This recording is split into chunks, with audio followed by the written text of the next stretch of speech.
2014 marca un hito muy especial de la relación del general José de San Martín con Mendoza, porque se están cumpliendo 200 años de su llegada como gobernador intendente de Cuyo, lo cual fue la puerta de entrada a la organización del Ejército Libertador. A principios de septiembre de aquel 1814, San Martín llega a Mendoza y se pone al frente de la provincia. Y de allí, por ejemplo, que aún al día de hoy se sigue hablando del sillón de San Martín para el sitial del gobernador de Mendoza.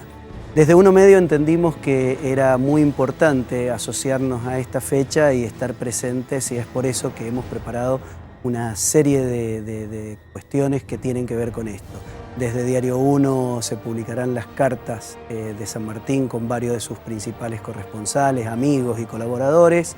En Radio Niwil tendremos una serie de micros y en Canal 7 vamos a intentar acercarnos a los televidentes con una cantidad importante a lo largo del mes de pastillas sobre los hechos y las circunstancias del Libertador. Estos hechos y circunstancias son tan variados como los hitos que hay en Mendoza sobre la gesta sanmartiniana y sobre el paso de San Martín, los personajes que van desde su esposa Remedios Escalada hasta sus colaboradores como Monteagudo, como Tomás Guido, sus cartas y una serie de cuestiones que fueron quedando.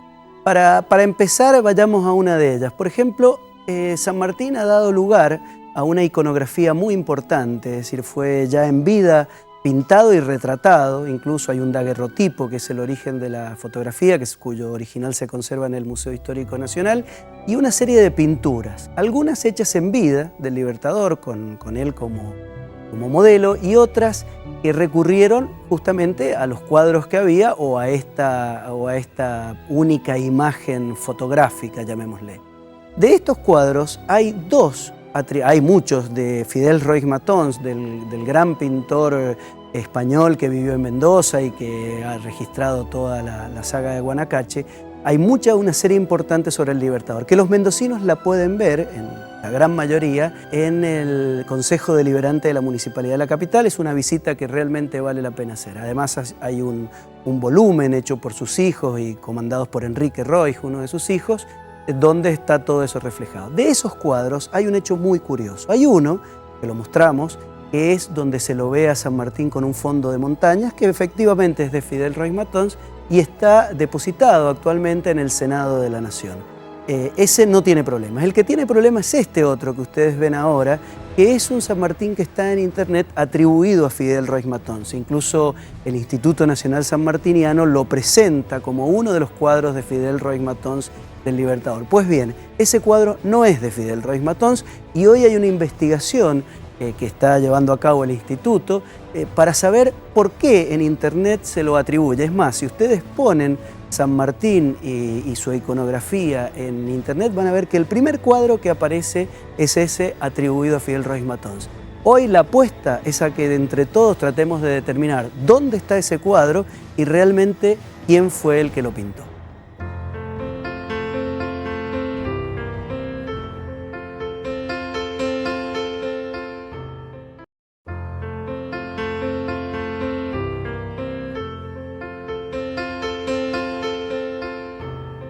Entre los personajes importantes de la vida del Libertador está la figura de Remedios Escalada, su esposa. Él llega a Buenos Aires en 1812 y conoce a esta jovencita de la sociedad porteña. ¿Quién era Remedios Escalada? Remedios Escalada efectivamente era una hija de un burgués dedicado al comercio, Antonio Escalada, cuya familia tenía un salón, una casa, una tertulia en la época. Pero además este burgués tenía predicamento político, era un hombre importante. Muchísimo predicamento político, había participado en el Consulado de Buenos Aires, había sido regidor, cabildante, incluso participa en el Cabildo del 22 de mayo. O sea que era una familia con peso político y con mucho peso económico. Quiere decir que entonces ese matrimonio de alguna manera era algo de campanillas para el desarrollo político de San Martín también. Sí, a ver, los Escaladas fueron la familia que le permitió a San Martín relacionarse con la sociedad burguesa rioplatense, conjuntamente con el apoyo y y la apertura que le va a dar Carlos María de Alvear. ¿Y qué pasa? ¿Se conocen y se casan? Se conocen y se casan al muy poquito tiempo. Ella era una adolescente, tenía casi 15 años. ¿Y él? Y San Martín tenía 34, que no nos tiene que llamar la atención porque eso era relativamente común en aquel momento. Su vida fue una vida muy corta, apenas se casan. ¿Se casan en Buenos Aires? Se casan en Buenos Aires, fueron testigos Carlos María de Alvear y su mujer, Carmencita Quintanillas. Y rápidamente San Martín se inserta en la sociedad local. Y ella después lo acompaña cuando él se viene a Mendoza. Ella se viene para acá a Mendoza, llega en el 14, unos meses después de haber llegado a San Martín, a principios de septiembre. Y una vez que está en Mendoza, ¿qué papel cumple ella? ¿Qué es lo que hace acá? ¿Se relaciona con la sociedad mendocina? En realidad, Remedios tiene un papel muy acotado. Ellos viven prácticamente 2 años en medio de los tiempos de la Revolución. A ella se la registra documentalmente participando en la donación de las joyas en octubre de 1815. ¿En la confección de la bandera? No, la donación de las joyas que permite que se hace por medio de un bando un llamado a la sociedad local, a las patricias, para que donen sus joyas personales. También aparece documentalmente hacia fines del 16 colaborando en la confección de la bandera que va a acompañar a San Martín y al Ejército Libertador. ¿Y ella venía enferma o se enferma acá y qué pasa? Ella es una joven que nace enferma, tenía una contextura física delgada y muy minada, era tísica, lo que se conoce para la época era tuberculosa. Y otro elemento que va a agravar y que tiene su significación acá es que ella acá da a luz a Mercedes, a la infanta mendocina, y eso la disminuye mucho en su capacidad física. Bueno, muchas gracias y ese fue uno de los personajes que vamos a presentar, Remedios de Escalada.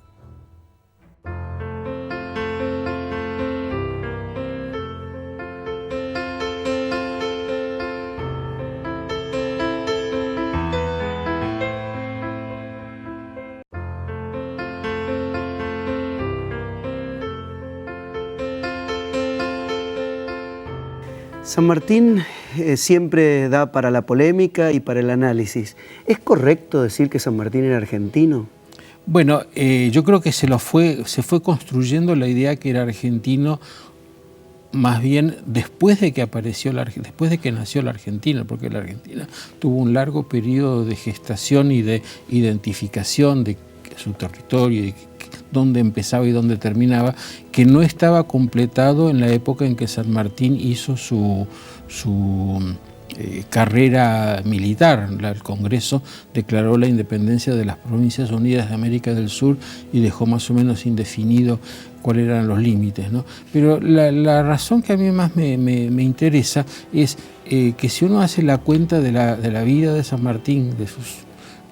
pasó poco tiempo. Sí, en total pasó, serían 11 años en Hispanoamérica, entre 1812 que llega a Buenos Aires y 1821 que se retira del Perú. Bueno, después estuvo acá como persona privada unos años más, pero toda su formación como hombre la hizo en España y después toda su vida ya de persona mayor la hizo en Europa, ¿no? Y de esos 11 años en la Argentina estrictamente estuvo 5, ¿no? Mi impresión es que San Martín veía más bien el conjunto de Hispanoamérica, que eso fue la manera... ¿Cómo te parece que habría que llamarlo entonces mejor? Es una figura más consular, más hispanoamericana. Es más hispanoamericana, ¿no? Y yo creo que compartirla con Chile y con Perú y también con el proyecto de Bolívar y pensar que ellos en ese momento actuaron antes de que las naciones se formaran, ¿no? Sin embargo, en esto que decís de compartirlo, tiene mucho mejor cabida en el Perú que en Chile, San Martín. Sí. Digamos, los chilenos lo quieren menos. Bueno, en Chile se vio envuelto en una disputa interna muy fuerte que todavía se mantiene hasta hoy entre los partidarios de Carrera y los partidarios de O'Higgins, ¿no? Entonces todos los que reivindican la figura de los Carrera lo odian, ¿no? En Perú se mantuvo más por encima de las facciones, pero tampoco tienen en Perú la idea que tenemos nosotros del héroe de bronce en absoluto, ¿no? Lo ven más como persona, ¿no? Digamos que quien ha hecho la reivindicación es el fundador de la patria, el padre de la patria ha sido la Argentina, ¿no? Y eso no corresponde a la vida de San Martín, y yo diría no corresponde a la mirada que él tenía de San Martín, que era mucho más amplia que la argentina, pero es muy interesante cómo después de su muerte se fue construyendo esta imagen del padre de la patria, ¿no? San Martín sigue dando pie para pensarlo y repensarlo.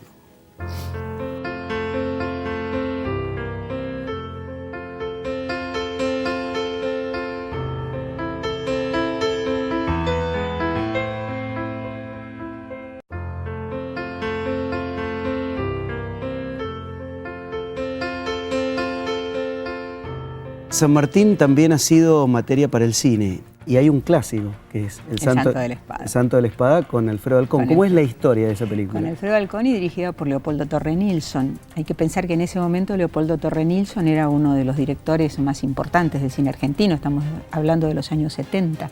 Él venía trabajando desde los 60 con toda una renovación del cine argentino.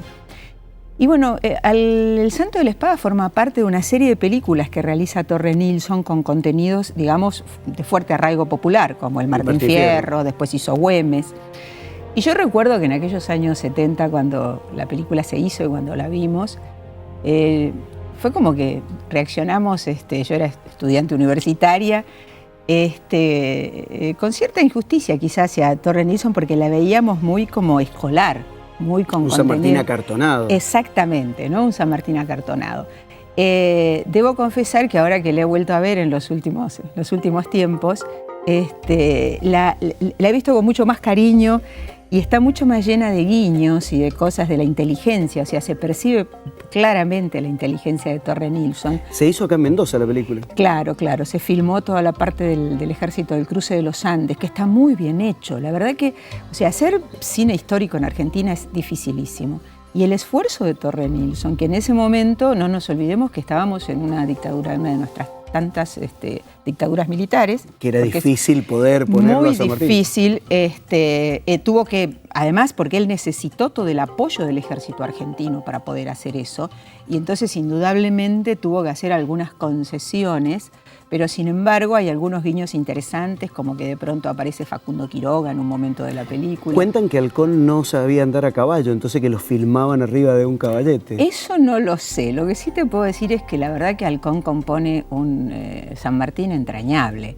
O sea, es una imagen muy, muy, muy querida, para mí es mucho más bello, digamos, ese San Martín de Alcón que la imagen de en ese momento de Evangelina Salazar como Remedios. Incluso, bueno, también aparece Merceditas en una parte, aparece la nena y aparece en la finca, como si fuera acá en la finca de los Barriales en Mendoza. O sea que hay una serie de situaciones. Sería quizá interesante volver a ver esa película con detenimiento y analizando cada situación. Porque, insisto, para mí está como llena de pequeñas escapadas que le hace Leopoldo Torre Nilsson a esa censura en la que indudablemente filmó. No es lo mismo que si pudiera filmarla hoy día, ¿no? Algo para hacer, ver a San Martín en el cine en la película de Leopoldo Torre Nilsson.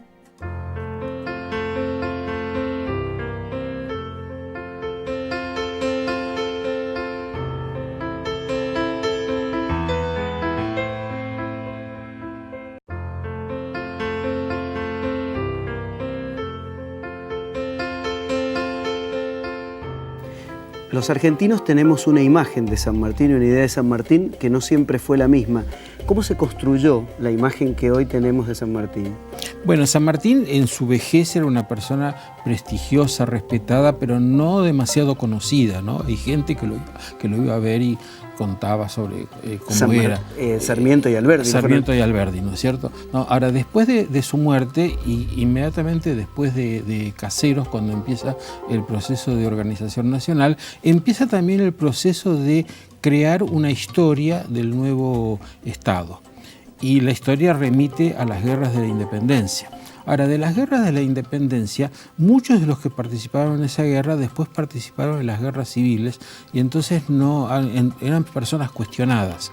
Rivadavia, Dorrego, Paz, Lavalle, todos tenían un recuerdo muy fresco y generaban pasiones, ¿no? Y San Martín, en primer lugar porque fue el más destacado como militar y en segundo lugar porque se abstuvo de meterse en los conflictos internos, quedó como la figura indiscutida. Digamos, todos coincidían en que él era el primero, ¿no? Ahí empezó a aparecer San Martín a la cabeza de el panteón, ¿no? ¿Y fue realmente Mitre el que lo rescata centralmente? Yo diría que desde 1850 empieza esta acción, que en 1862 culmina con la estatua de San Martín, que está en Plaza San Martín y que después se replicó en todo el país. Ahora, Mitre da la primera versión de su personalidad, subrayando que además del gran militar, fue un gran constructor de repúblicas, en plural, ¿no? Es como que descubre también al político. Descubre al político en lo que a mí me parece que es el mejor sentido hoy, ¿no? Que es el creador de instituciones, no solamente el guerrero. Él lo contraponía con Bolívar, que decía que tenía un genio para todo, pero que era incapaz de dejar nada sólido, ¿no? Y esa yo creo que es la impronta básica, ¿no? Hasta que en el siglo XX se empezó a politizar la imagen de San Martín y cada uno empezó a fundar en San Martín alguna línea que llevaba a algún lado, ¿no? Y el momento culminante de eso es 1950, el centenario de la muerte, ¿no? Que durante el gobierno de Perón se lo declara año del Libertador General San Martín, y hay toda una exaltación de la figura de San Martín, como si él resumiera toda la historia argentina hasta Perón, ¿no? Y la idea, que Perón lo dijo con todas las letras, ¿no? Que la Argentina tuvo dos libertadores, ¿no? San Martín, el libertador militar, y Perón, el libertador nacional. Y Perón agregaba con un poco de malicia, el estratega militar se educa, pero el conductor político nace. Yo pienso que en la época en que vivió San Martín, todavía la Argentina era un proyecto difuso y él desde España, desde Hispanoamérica como español liberal, tenía una idea mucho más global, que no era Buenos Aires. Para él Buenos Aires era uno de los lugares, ¿no? Y no quería meterse en los conventillos de Buenos Aires, tampoco en los conventillos chilenos, quiero decir, en las peleitas internas, porque él tenía la idea de que hasta que no llegara a Perú todo esto era frágil, ¿no? Eso es una mirada global que después, bueno, el desarrollo de las naciones fue erosionando, ¿no? Y ahora nos aparece otra vez como algo que hay que construir, ¿no? La unidad hispanoamericana o latinoamericana, ¿no? San Martín, como vemos, sigue siendo motivo para pensar y para repensar.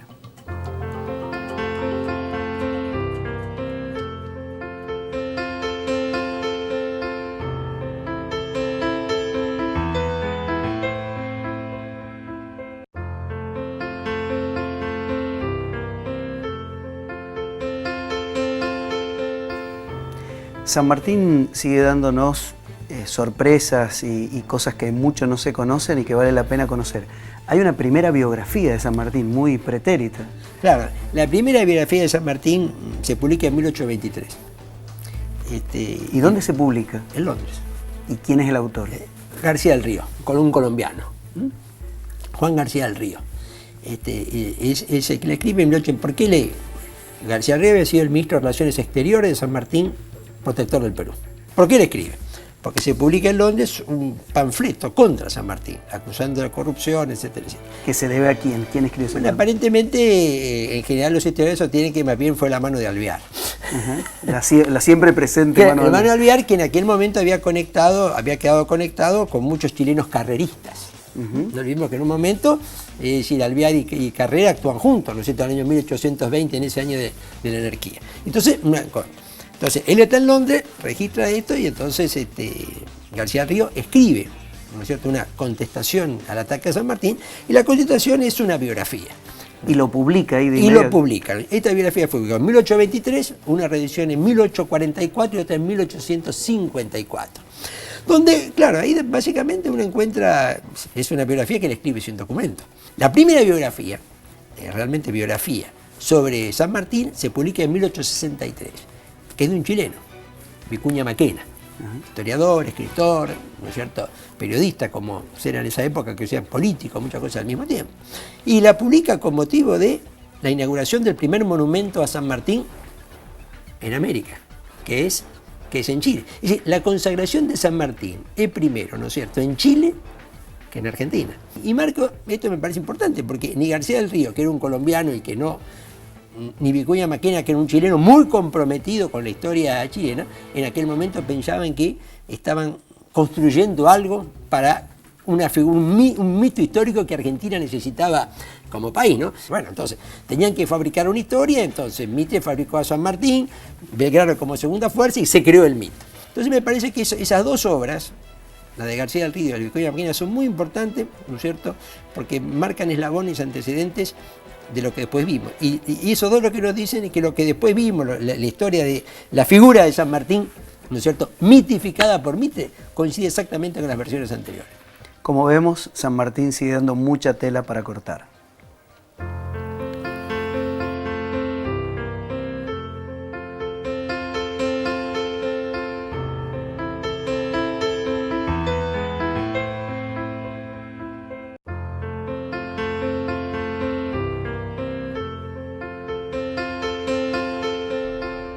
El célebre plan continental por el cual San Martín llega hasta Mendoza, toma Chile y después toma Lima para poder hacer su gesta, tiene un antecedente muy particular, que es el Plan Maitland.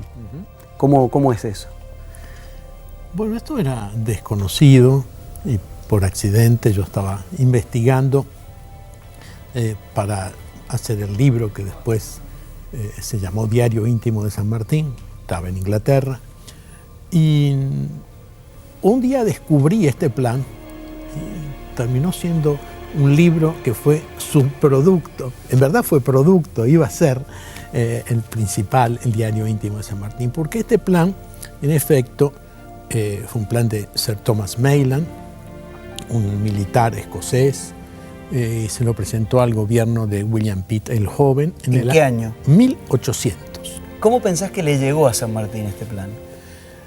Bueno, no tengo la prueba de que le haya llegado, aunque hay todos indicios concurrentes, pero además yo querría que le hubiese llegado. ¿Y por qué? Porque nunca me convenció esa historia de un hombre que recibe algo así como un mandato divino, que sin conocer este país, porque había nacido en Yapeyú y se había ido a los 5 años, siendo un español, que no sabía, había muy poca información sobre la geografía sudamericana.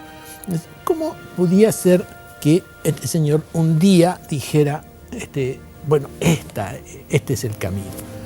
Y como los ingleses habían trabajado tanto en esto para invadir, para arrebatarle las colonias a España, y como ingleses y españoles estaban juntos, aliados, luchando contra Napoleón, y San Martín luchaba, incluso luchó bajo las órdenes de Beresford, que había... El de las invasiones inglesas. Claro, por supuesto. Pero ahí estaban juntos, y fue 4 meses, porque la idea era... Fue 4 meses a Londres. A Londres. Napoleón había tomado España, Portugal, y había puesto a su hermano como rey de España e Indias. Lo que a vos te gusta es que no fueron improvisados, sino que fueron un hombre que había estudiado. Absolutamente. Entonces él va a Inglaterra. ¿Cómo puede ser que Inglaterra estaba aliada, se conocía tanto? Era en interés común de que estos hombres, San Martín, Alvear, volvieran a América para prevenir cualquier invasión napoleónica. ¿Cómo podía ser que desechó todo eso? No estudió todo eso, no estudió la topografía, la geografía, nada. Eso a mí me habría parecido una irresponsabilidad, aun si le salió bien. En cambio, me parece que un militar que estudia, un estratega, que se informa, que sabe a dónde va, que sabe lo que puede hacer, bueno, ese sí es una persona admirable. San Martín, como vemos, nos sigue develando secretos y nos sigue mostrando cosas.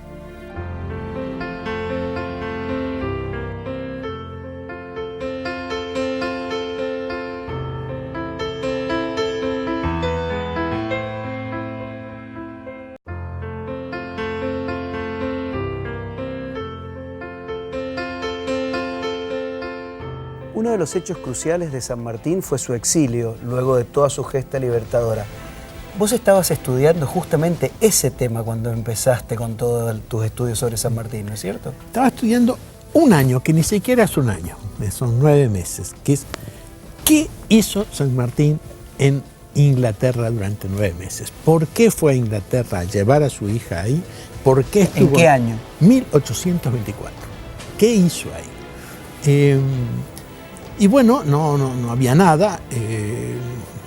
José Pacífico Otero tiene 8 tomos sobre San Martín, no dice prácticamente nada de eso, salvo que en Banff le dieron, ¿no?, una condecoración. Una de las críticas que ha surgido alguna vez a San Martín es justamente su exilio, su ostracismo, que no haya vuelto. ¿Vos qué opinás de eso? Bueno, primero volvió, quedó en la Rada cuando iba a hacer el fusilamiento de Dorrego, y él le manda una carta a Lavalle diciendo que una sola gota de sangre que ahorre le va a hacer de un beneficio para toda su vida, mientras Salvador María del Carril le manda una carta diciendo mátelo, que después fraguamos un juicio como si hubiese sido condenado. Y él se vuelve, y después quiere volver cuando el bloqueo anglo-francés se pone a las órdenes de Rosas. Rosas lo rechaza, ya era un hombre mayor, San Martín era más una voluntad que otra cosa. Arana, que era el ministro de Lavalle, más tarde, Arana le propone, pero durante el gobierno, le propone que sea embajador en el Perú, y él rechaza esto, pero siempre tuvo intención. Le molestaban algunas cosas. San Martín una vez le dijo a Alvear que él se fue del Perú porque se le cayó el palo. Él tenía la idea de que estos países no se podían dominar sin fuerza, pero que él no estaba en condiciones de hacerlo. Y en la discusión con Sarmiento en Gradburg, le dice claramente que ellos están apoyando a los brasileños, a los ingleses, y él cree en la cosa federal, en definitiva. San Martín se sigue proyectando en la actualidad y nos sigue dando tela para cortar y pensamiento para seguir reflexionando. ¡Soldados! 300 años de masacre y de barbarie tiñen nuestra tierra de sangre. Todos y cada uno de ustedes son la esperanza de la América. Somos conscientes de nuestra libertad. Nadie puede decirnos ya que merecemos algún yugo. Nuestros hijos y los hijos de nuestros hijos recordarán este momento con orgullo, porque les dejaremos una tierra digna de ser vivida, donde cada hombre pueda decidir su destino, sin importar su color, su linaje, su procedencia. ¡Seamos libres! ¡Que lo demás no importa nada! ¡Soldados, a sus caballos, al ataque! ¡Arriba!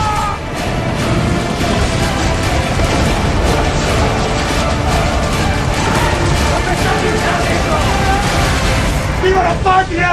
¡Viva! ¡Viva la patria! ¡Viva! ¡Viva la patria! ¡Viva!